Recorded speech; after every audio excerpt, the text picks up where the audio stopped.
Greetings, and thank you so much for tuning in to the Barbara Dean Franklin Show, Real Talk, Real People. I am your host, Barbara Dean Franklin, and today I have the pleasure of sitting with my guest, Prophet David Brown. How are you? I am fine. How you doing, Lady Barbara? I am wonderful, wonderful. Thank you so much for taking the time out of your busy schedule to come sit with me and to share with me Write the Vision 2015. Yes. But before we get into that, I always like to share with my audience how I met my guests, And so you and I were introduced by a very good friend of mine, Dr. Lynn Joseph. And if I talked about Lynn, that would be a totally different show. Right. So we're going to wait. We're going to wait on that. But David, I want to introduce you to the people who may be listening, who may be viewing this show. Tell them a little bit about your background, where you've come from. Okay. Well, first of all, Lady Barbara, thank you so much for the opportunity to come and share with you. I feel it an honor, and I don't take this privilege lightly to be able to talk to the people of God and to share with them what's going on.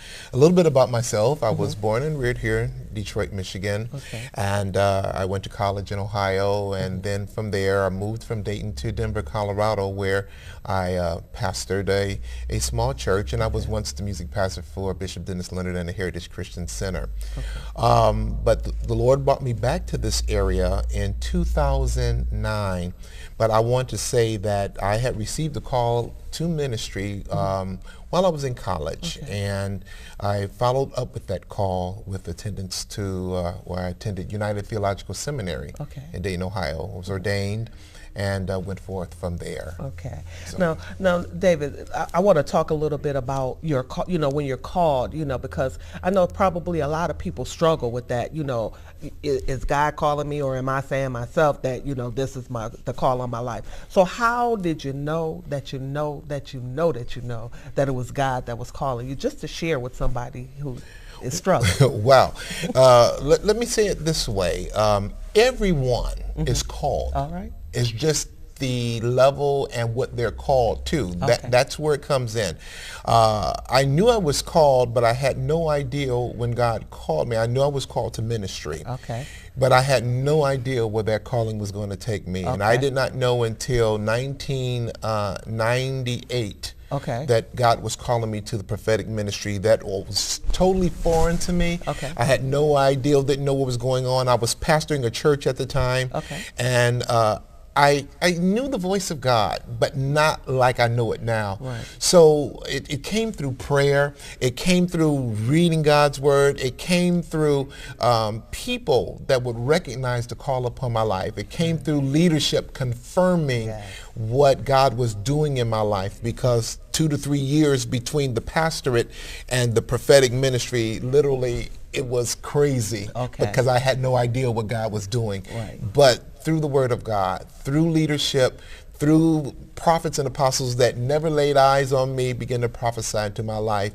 And then I began to hear the voice of God more clearly, which is a whole nother talk show. We can talk about that. That's a book in of itself. I know, that's right. When people are struggling, you said something that was real good, because everybody has a gift, everybody has a calling on their life. Everybody is born to do something, and a lot of times it's not just for you. It's something that you need to do and give to somebody else. Exactly. Okay. So let's talk a little bit about Write Your Vision 2015. I want to know, so where did it come from? I mean, because I think that this is a great thing, because people need to write their vision. I don't want to prolong a big answer, but I'm going at something that dawned on me before I came here. This has been 3 to 4 years in the making. It is a combination of not only writing your vision, but really stirring up the voice of God in your life. Many of us, we have plans, we have ideals, we have goals, but a lot of times we plan without God. And this is going to be a session that we can consecrate ourselves. And when I say consecration, I don't mean us being stoic and all stuffed shirts, but that it's a godly environment with godly people. There's nothing more powerful than a prophetic environment, because you'll hear the voice of God and you'll flow in the Spirit like you've never known it before. And it's epic because I don't know anything like this. Okay. So I have to tell this one story so that you understand why we're doing it this time of year. About 5 years ago, a friend of mine and we attended a program that someone had put on the radio that if you come out on tonight, we're going to speak a prophetic word over your life, and we're going to talk to you. We're going to have a service. And so we went to that service, and I mean, it was it was almost like 1,200 people in a room. And there was this gentleman that was sitting next to me, and there was so many people in the room that the leader got up and said, listen, we're not going to be able to prophesy to everybody on tonight because there's too many people here. And that gentleman next to me, this great big burly guy, tears began to roll down his face. And it had such an impact on me even to this day, because I said, God, that wasn't my program. You didn't call me to do that.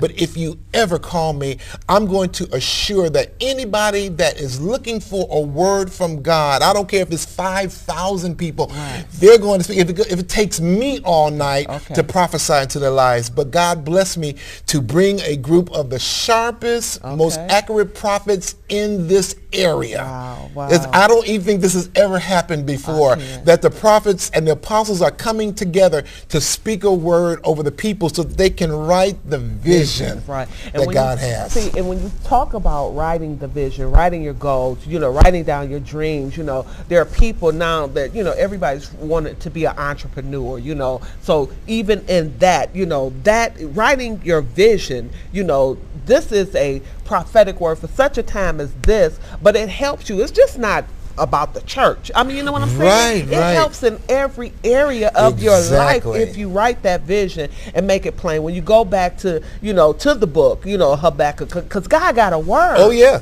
And when he gives us stuff over and over again, see, I'm guilty. I'm sitting here talking, but there are things that I need to write, There you go. And I have my publisher, I have a book, great. The book is in me. I haven't written it down yet. Come on now, Darlene, and she told me the other day, she sent me an inbox. She said, I'm obedient. If you're obedient, then I'm going to wait for you, because life after the crack of dawn needs to be written. So I have a book that because before I was trying to write a book, just write the book the way the book is supposed to be read. I wasn't writing down what I was hearing. I wasn't writing down, past experiences. I wasn't writing down goals to what I want to accomplish. I'm trying to write chapter 1, chapter 2, chapter 3. Right.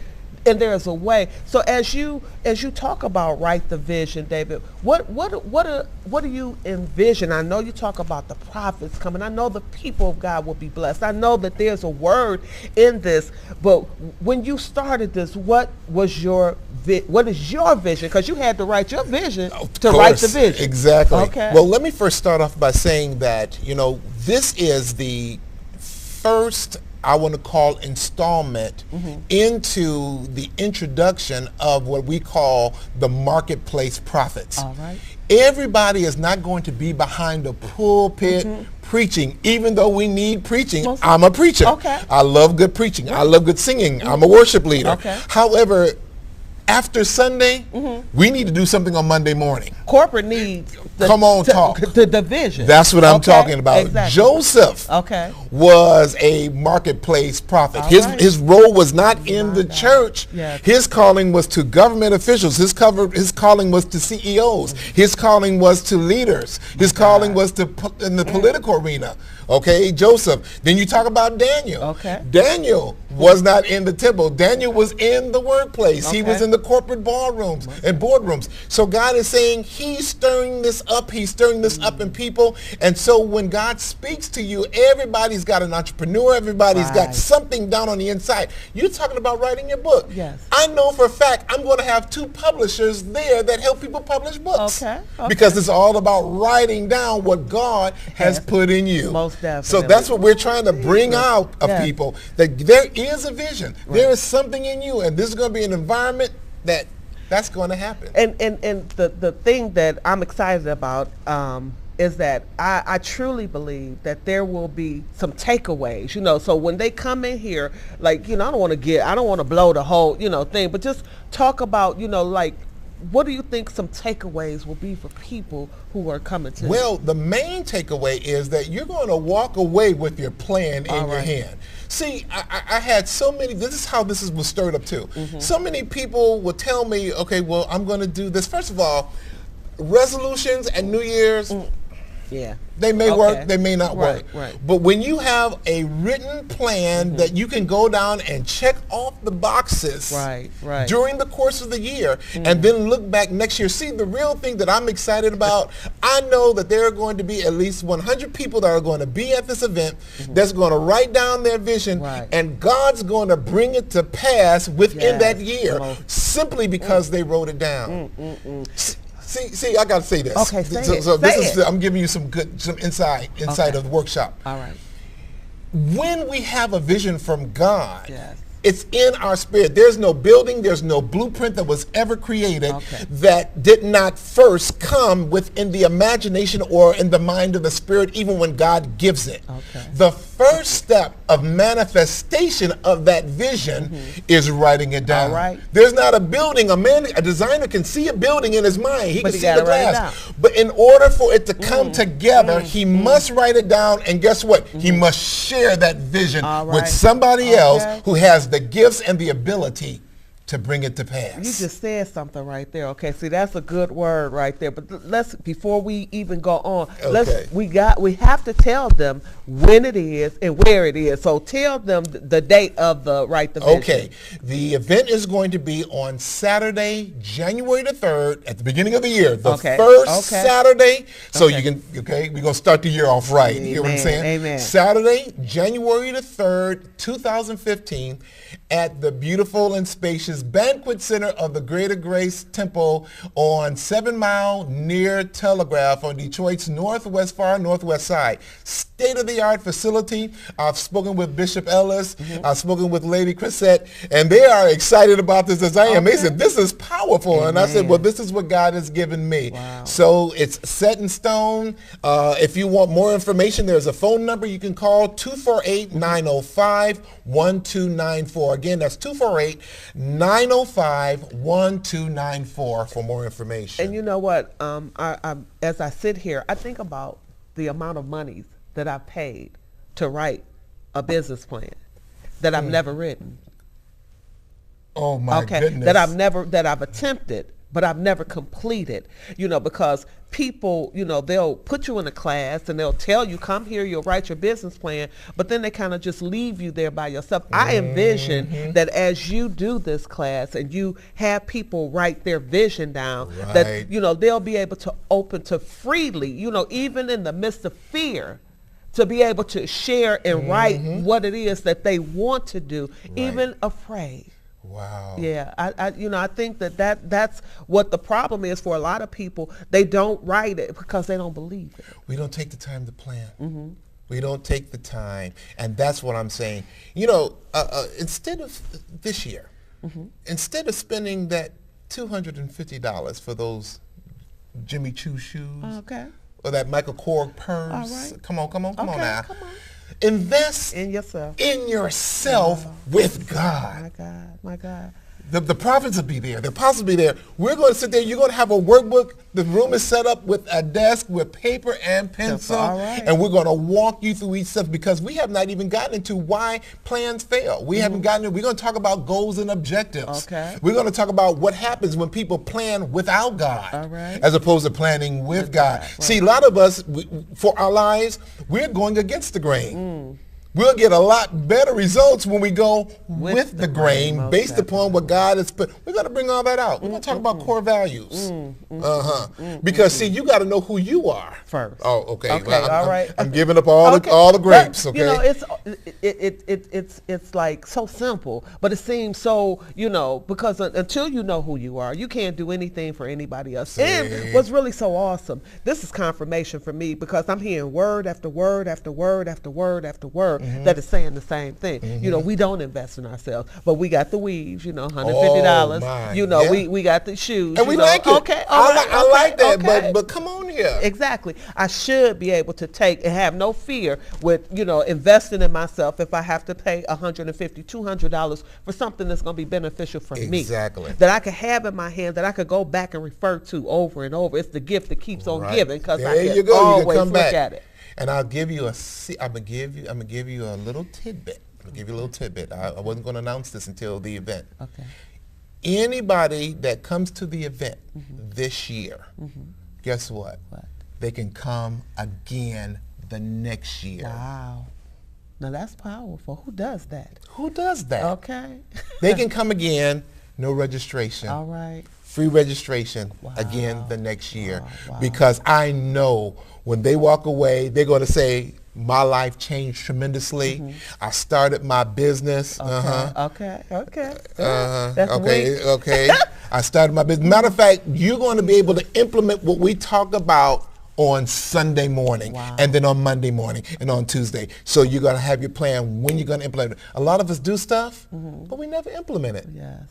We never put it into action. We're going to show you how to get it going. As I sit here in the chair, I'm sitting here with you, but really I'm rolling around on the floor over here because this is just so good. It's so good. And, you know, you spoke a word into my life, you know, a couple of weeks ago. Amen. You know, and you spoke a word, and I know that it was nobody but the Lord, because only God knows when I'm in my secret closet what we talk about. And you hit on some things that only God could have told you. So I know for a fact that if you've gathered prophets that are like you, if you if you have people who love the Lord like you do, who listen and hear and know when they've been called, then I know that this is going to be an awesome event. What I also want to do, if somebody wanted to get in touch with you directly, do you have a website? Or yes, my website is very, very easy. www.DavidBrownSpeaks.com. Okay. DavidBrownSpeaks.com. www. Easy, get on my website. Again, the phone number. If I don't answer the call, one of our staffing people, 248-905-1294, because we want to assure that everybody can be accommodated that wants to be a part of this. And here's what I'm saying. If you really want to come and want to save some big money, you need to register now. We have an early bird. We have a partner plan. We have a couples plan that if a husband or wife, somebody said, well, we saw a woman on the front. Is this for men too? Yes, this is for men. Okay. Yes, this is for men. This is not limited to just women, but I have a place in my heart for women leaders. Okay. Great. So I'm trying to encourage women that I see that have strong leadership qualities, but just don't know where to start, or to bring their small group and come on and be a part of this. This is powerful. Right. And you know, when you say that, because women, we hold so much power. We are powerful. We have so much power, but we give it away because we're not sure of ourselves. So I think it's a great thing that if we can, you know, if women would just recognize who they are. I got another one for you. I'm not sure whether my numbers are right. I don't like to quote numbers, but I know it's in the billions. The women in the United States between the ages of 25 and 46 control and direct over $782 billion. Really? That's powerful. Who makes the financial decisions in the home? The man brings up, but the woman says, you're going to buy this chair, we're going to have that refrigerator, we're going to go here for vacation, and daddy says, okay. Exactly. That's power. and it is. And so when we are women leaders, what we need to do is reach down to our younger, teach the mentoring, teaching. Right now while they're young, because these are the children who we're going to be leaving this world to. When you talk about write your vision, you know, writing a plan, you know, I think about, you know, I worked for AT&T for 36 years, and I absolutely hated at the end of the year. You always had to write your goals down for the next year. But AT&T made money, didn't it? All day long. You know, that's where I got this. What I didn't mention is that I spent 25 years in corporate. I spent 20 years with Department of Defense, and every year we had to do that as part of our job. Right. We had to sit down and write what we were going to do based upon our skills, based upon our job description. And guess what? Our managers and our people met their goals. Why? Because they were written written down. Right. And another thing too, like I think that what people have a problem with is that when you have to identify your own strengths, your weakness, shortcomings, or whatever you want to call them now, but you have to identify them. You have to know. You have to own it. You have to sit there. You have to own what it is that you don't know. And what you're good at, you do. There you go. Do what you do well, and that you don't, but own it and figure out a way how to get better at it. Or, right. So, oh my goodness. That's it. That's it. I'm excited. That's so it. can you are you sharing some of the name of the prophets that are coming out with you, or I don't have a problem doing that. One of the people that are leading our prophetic teams is Dr. Lenny Swanigan and Pastor Anita Swanigan. Okay. I've worked directly with them, and let me say this: a lot of people marvel over my prophetic gift. I've been in the prophetic since 1998, and they go, "Oh man, that was just how did you know that? First of all, God tells me this." Right. But here's what I'm saying: there are people that can prophesy a lot better than I can, and the people who I surround myself with, that's what I try to do. Even the students that we teach at the school, I tell them that with what I've imparted to you, if you don't prophesy better than I, like my mentor and teacher, Dr. Bill Hammond, taught us. If you don't prophesy better than I, then I failed as a teacher. You need to be better. I need to give you what I have, and you get better. There you go. That's it. That's our job, is that you be better than we are. Wow. I think that's what you as a parent, you try to get to your children. You try to impart into them so that they will be better than you are. I think that's what, although I don't think we could ever get better than God, but he wants us to be our best. He wants us to mirror him, walk in his power, his anointing, his calling. Let me share something else to you about most of the prophets that we have coming. They are not just in the church. These are entrepreneurs. They own their own businesses. So they have that vision, they have that, and they also do something we call impartation. Impartation. A lot of people don't understand impartation, but that's heavy. Tell us. Well, impartation is the thing is, with impartation, it's a giving heart. And so if I come in as a prophet or as an apostle, the gifting that God has divinely placed in me, I have the ability to pass it on to you and impart it, because I want you to be better. I want you to be sharper. I want you to do more than I've done. That's the kingdom concept. The kingdom concept is not me be great. The kingdom concept is you be greater than I. And that's what Jesus said. He says, ye shall do these works, and greater works shall you do, because I go to the Father. So it'd be selfish for me to die with all of this. I want to impart everything, as Miles Monroe said. He said, die empty. Yes, exactly. And that's what I told somebody the other day about loving people. That's my gift. I know I love. And when I go to the grave, I want to be empty of love. Empty of everything. I want to pour out everything we've had. Yes, I do. And so that's why I tell people all the time how much I love you. It's a true, sincere desire. David, somebody is out there, they're listening, they want to come, and they maybe they will come, but there are somebody that may not be able to make it, that need to hear a word, that need to know that, if God has done it for you, that he can do it for them. I want you to look into that camera, and I just want you to speak life over somebody. Just talk from your heart about the gift that God has given you. What I want to say to those that are listening now, this is an opportunity for you to come and plug into God on a new level, to plug into your calling, to plug into your ministry. It's an opportunity. I invite you to come out. There's someone that is struggling. You've tried, you've put some things together. You thought you missed God, or you feel something in your life and you want to do something. You're tired of doing the same thing over again. Let's do something different. Let's come together. Let's come out where we can go in an environment where there are other people around you that are willing to encourage you, to network, to share, and to help you get over this hump. This is what you've been looking for. Don't put it off another day. Let's not talk about it. Let's put something in your hands that God has inspired, even through your own prayers and through your own ministry. I'll look for you there. Come on out and share with us. Yes. I like what you say, don't talk about it. And I always say, don't talk about it. It's time to be about it. It's really time to, put our money, where our mouth is. Because we talk, we do a lot of talking, but we don't follow up, and that's what we need to do, is just follow up, because somewhere right there in the midst of this seminar, somebody is going to be blessed. It's exactly what somebody is looking for. I was talking to somebody on the phone this morning, you know, that needed, you know, some conversation. So, I know that somebody is going to be blessed from this. From this time. Well, David, 25 minutes is never enough time. No. Can I come back? Okay. You better. All right. You better. I would love to. I thank you again for coming out.